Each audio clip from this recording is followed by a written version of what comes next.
Olá, louvado seja o nosso Senhor Jesus Cristo, para sempre seja louvado, glória ao Pai, ao Filho e ao Espírito Santo, como era no princípio, agora e sempre, amém.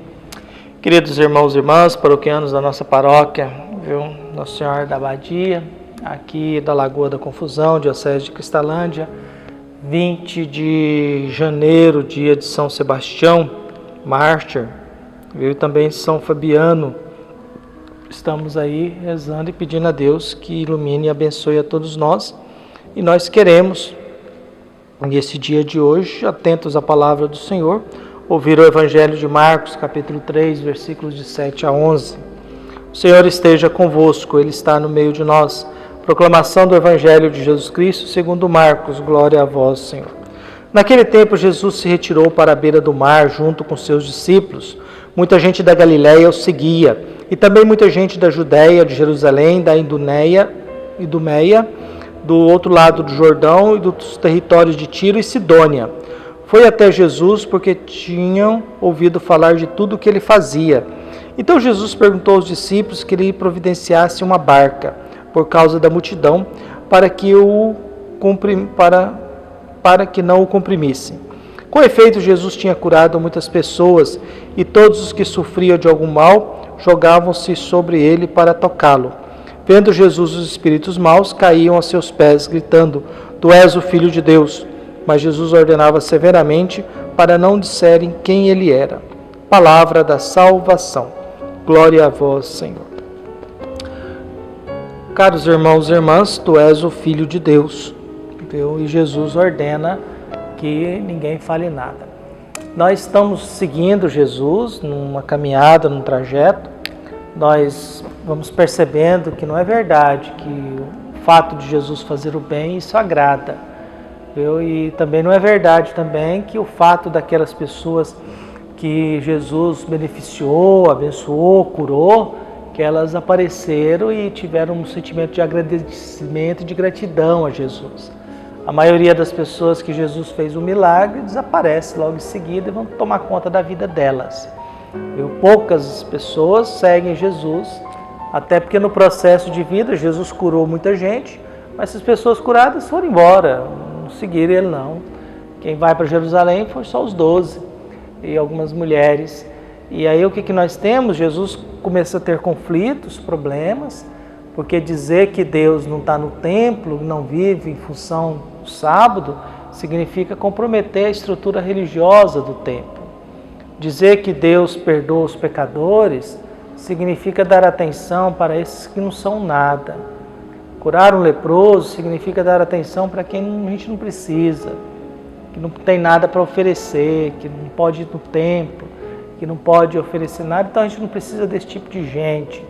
Então Jesus vai começando a dizer: Deus perdoa a todos, mas o que nós vamos fazer? A gente precisa condenar alguém, viu? A gente tem que dizer que alguém é pecador, a gente tem que dizer que Deus está nos cobrando, porque caso contrário, uma religião sem medo não tem futuro, não tem lucro. Uma religião que não gera culpa dos outros, ela não dá lucro, ela não faz sucesso. O que faz sucesso é gerar medo, é gerar culpa, é promover a ganância. Vamos rezar que você ganha na Mega Sena. Eu falei para alguém falei assim: eu queria ganhar na Mega Sena. Alguém perguntou: você está rezando? Eu não rezo para ganhar na Mega Sena porque Deus é contra isso. Então, se eu rezar para ganhar na Mega Sena, Deus nunca vai me deixar ganhar. Então é melhor não rezar, viu? Então, quer dizer, a gente vai olhando na vida essa ilusão que a gente tem, essa fantasia que a gente tem de um mundo de ilusão em que eu vou ficar malhado só pregando algumas coisas no meu corpo ou tomando remédio, sem fazer exercício, sem fazer esforço, sem fazer movimento. Vou comer bolo doce que não tem açúcar, eu vou tomar café descafeinado, quer dizer, eu vou tomar café sem café. Tudo é uma loucura de ilusão, né? Eu vou rezar em 30 segundos, né? Então, quer dizer, essa ilusão da praticidade, da rapidez. E a gente perde a dimensão da coisa mais profunda, daquilo que é mais claro. Jesus vai tendo problema com seus discípulos, por isso Jesus se retira para outra região. Mas não obstante isso, Jesus agora é um missionário. Jesus é um missionário E Jesus é um homem que tem uma multidão que vai ao encontro dele, por quê? Porque ouviu falar muita coisa dele. Eles vão ao encontro de Jesus porque ouviram falar muita coisa dele. Então, quer dizer, essas pessoas de muitos lugares vão ao encontro de Jesus por causa do testemunho de alguém. Alguém viveu uma experiência de Jesus, partilhou, e por isso nós temos Jesus agora tentando sair da visão dos fariseus, doutores da lei, que estavam vigiando, já tinha proclamado a sua morte. Jesus em outra região. O fato dele pegar um barco e pedir um barco e ir para fora e deixar o pessoal na margem, isso é um ritual acústico. Porque você no mar, ao falar voltado para a praia, o som se propaga mais. Como nós temos uma multidão, Jesus usou desse recurso acústico para não ser comprimido e para dizer alguma coisa. E é interessante que o que Jesus oferece para essa multidão agora é expulsar os demônios. Vamos lembrar que Marcos é um evangelho, é o primeiro livrinho de catequese, escrito para quem está se preparando para o batizado. E para quem está se preparando para o batizado, precisa saber quem é Jesus.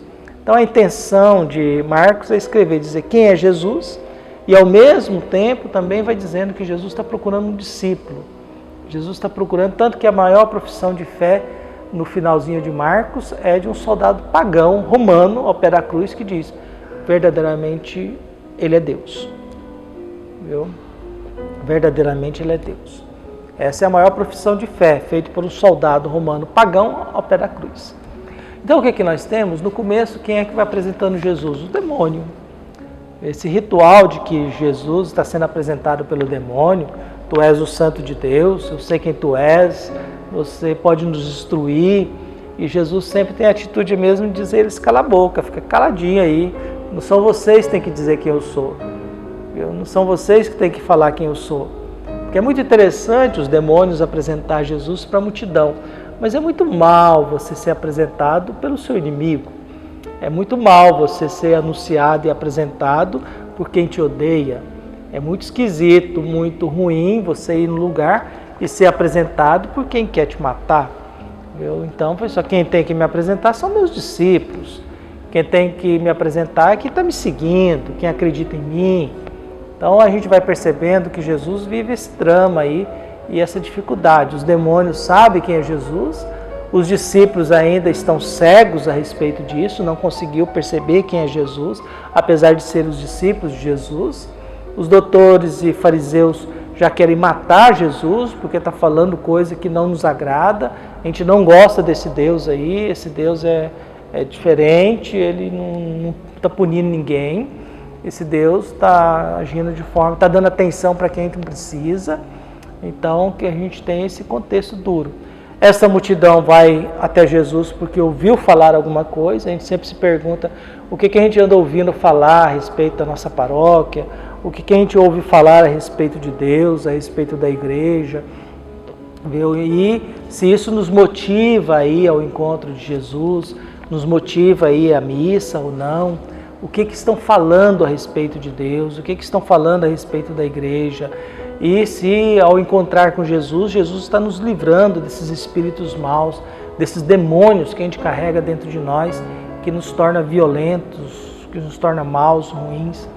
Por isso a minha prece é que Jesus nos cure, nos liberte e que a gente possa reconhecê-lo, saber quem Ele é, mas também que a gente possa no decorrer da vida sempre lembrar, eu sou cristão e eu tenho uma responsabilidade de que na convivência com Jesus fazer um bem para este mundo, ajudar as pessoas a compreender pelo menos um pouquinho mais quem é Deus presente no nosso meio. Em nome de quem nós recebemos o batismo e se eu estou vivendo de tal modo essa minha identidade, minha segunda identidade, que é a identidade de ser um ser humano cristão nesse mundo. Um abraço e até mais.